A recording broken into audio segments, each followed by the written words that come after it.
Hello everyone, Chris Levitt here. Welcome you back to our YouTube channel, Covenant Chronicles.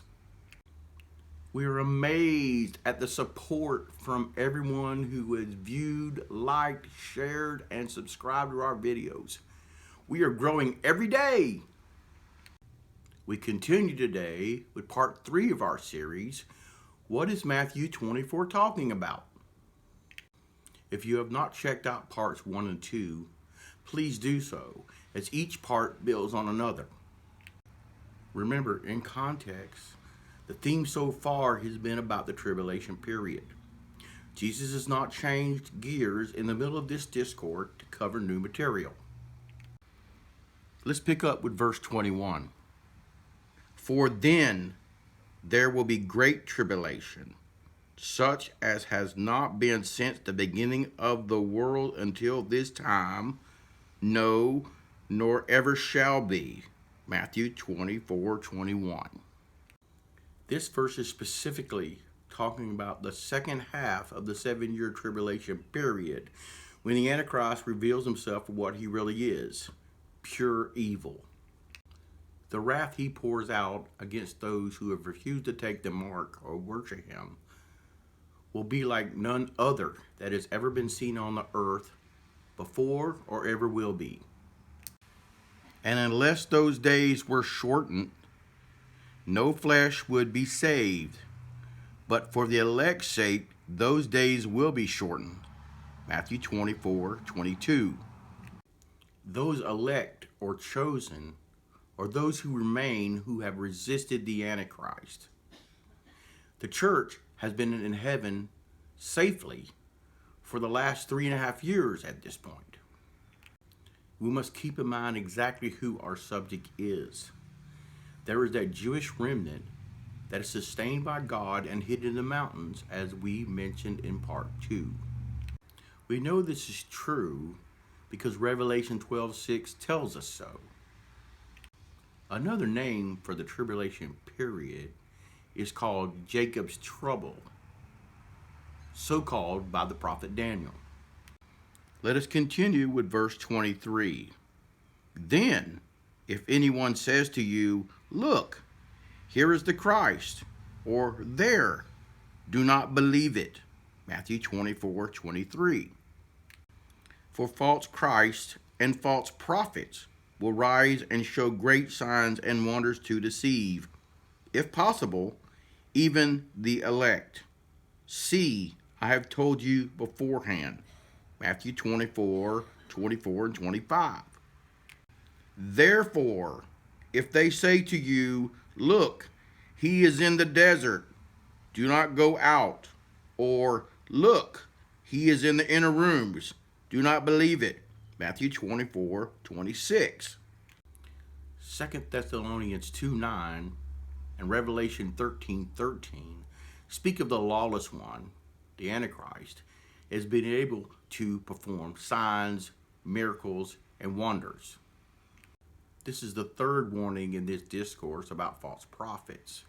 When something is repeated in the Bible, we need to pay close attention. For as lightning comes from the east and flashes to the west, so also will be the coming of the Lord be. For wherever the carcass is, there the eagles, vultures, will be gathered. Emphasis mine. Matthew 24:27 and 28. The Greek word used here for the phrase coming of the Lord refers to the bodily return to planet Earth of Jesus. And the saints of God who were caught up in the rapture 7 years prior will be returning with him. In verse 28, several commentaries refer to this time as a swift judgment upon the nations in the Antichrist, as referred to in Job 39:30 and Ezekiel 39:17. There will be so much carnage that the vultures will gather for a mighty feast. For some time now, birds of prey have gathered in the Holy Land and are multiplying in large numbers. Notice the timeline of events in the following verses. Immediately After the tribulation of those days, the sun will be darkened, and the moon will not give its light. Stars will fall from heaven, and the powers of the heavens will be shaken. Matthew 24:29. Notice the timeline once more. After the tribulation period is complete, then the final spectacular signs will take place. Then the sign of the Son of Man will appear in heaven, the visible second coming of Christ, and then all the tribes, races, and clans of the earth will mourn, and they will see the Son of Man coming on the clouds of heaven with power and great glory.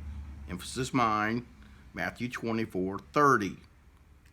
This is the fulfillment of Zechariah 12:10. They will look on me whom they pierced. Yes, they will mourn for him as one mourns his only son, and grieve for him as one grieves for a firstborn. Remember, we interpret Scripture by Scripture in context. And he will send his angels with a great sound of a trumpet, and they will gather together his elect from the four winds, four corners, from one end of heaven to the other. Matthew 24:31. This also compares to Revelation 14:15 and 16, and Matthew 13:39. Jesus is comparing a natural harvest to a harvest of souls. Let's take a moment to explain the four stages of the harvest. The first stage is the tenth or tithe of the field. This is the best. This part is dedicated to the Lord, also known as the first fruits. Jesus fulfilled this one. The second stage is the main harvest, or the rapture of the church. Third stage of the harvest is known as the gleanings. This is what the four corners of the field are reserved for. This is the stubble left over for the poor. In context with our passage, this is referring to tribulation saints. This is not a rapture scenario. The last stage is what's left. This is usually the part of the field that's reserved for the animals.